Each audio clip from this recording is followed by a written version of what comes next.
So, apparently, because ayaw nila pumayag, dalawa Senado natin ngayon. You have the Senate of the Philippines and you have the Senate of Malacanang. No?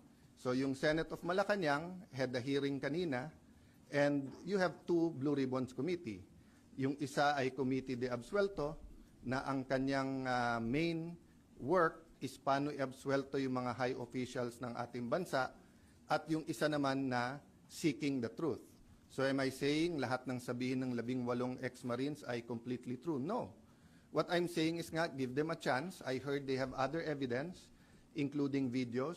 I heard that if they come out and there's full support na nararamdaman, may iba pang mga witnesses na may mga dokumento, may mga ebidensya na lalabas din. So as a nation, we have to decide whether the Senate will be under the thumb of Malacanang. And now that it is very clear to us that the biggest ever corruption scandal is the flood control scandal, if it's acceptable to us that we witnessed this morning,